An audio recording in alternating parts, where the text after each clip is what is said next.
Report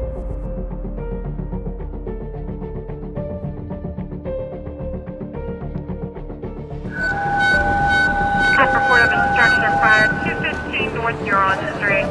Attention engine 5, engine 2, ladder 1, rescue 1, C3, have reported aid. Structure fire, 24 yards, 2.5 stories, fire stowing. Time is 1856, contact channel 27. Degree code responding.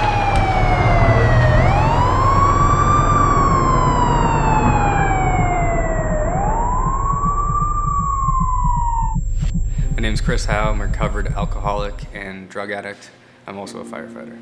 From an early age, I felt that I didn't belong. I didn't have a place in life. I didn't have a lot of friends around me until I found drugs and alcohol. It's what I did for fun for a long time until I lost the ability to choose whether or not I could stop.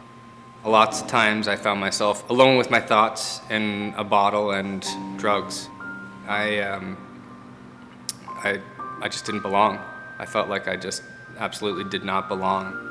I was working in a factory. I noticed one of my coworkers that would always stare at me. He'd see me come into work hurting and looking very painful each day. And one day he came up to me and he said, if you ever get sick and tired of being sick and tired, give me a call. And he handed me a piece of paper with his name and his number on it.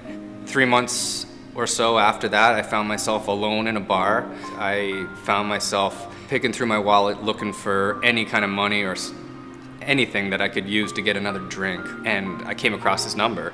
I picked up the phone and I called him, and he explained to me that he was a recovered alcoholic and he had been for 18 years. I agreed to go to a meeting the next day. There was a lot of people smiling and shaking hands, introducing themselves. They were warm people, and I felt a sense of ease in the room, not unlike the sense of ease I felt when I took my first drink. However, I sat there and compared myself to everybody, and I thought, well, that stuff hasn't happened to me yet. I haven't lost a house, I haven't lost a marriage, I haven't lost a car, I still have my job. I felt like these things were what kept me from being an alcoholic or a drug addict, because I still had material things. I didn't realize that the feelings of desperation and the pain inside was what really would make me an alcoholic or an addict. When I started with the fire department, the first thing I heard was not to show your weakness. I felt like I was incapable of doing some of the things that everybody else could do, so I hid behind drugs and alcohol again and further isolated myself. I was so anxious and jittery that that's all I could think about.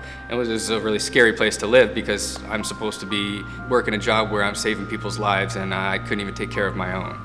The last year of my drinking and using career, I was so ashamed and disgusted in myself. I took all the mirrors down in my house. Anything I could see my reflection in was off the walls. I felt like I was in a deep, dark hole all alone, and I had no idea how to get out. Finally, one day, I woke up with the intention to commit suicide. I just knew I couldn't live that way any longer. I was going through a list of ways to do it and what would be the least painful. I was determined.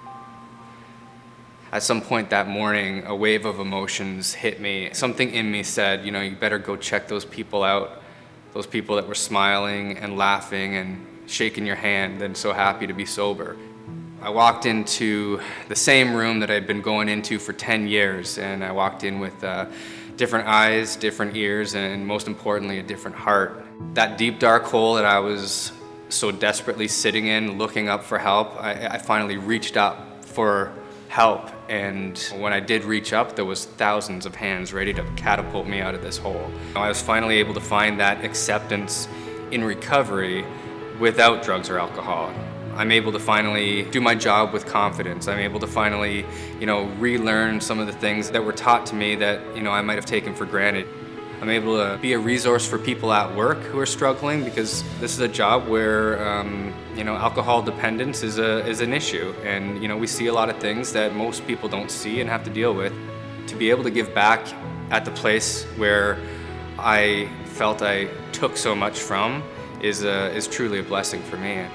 By trade, my job is to help people, but to have this extra piece of recovery to offer to somebody who's still out there sick and suffering is a complete asset to me, and I hope that somebody I help out there might be able to one day reach out that hand and help somebody else.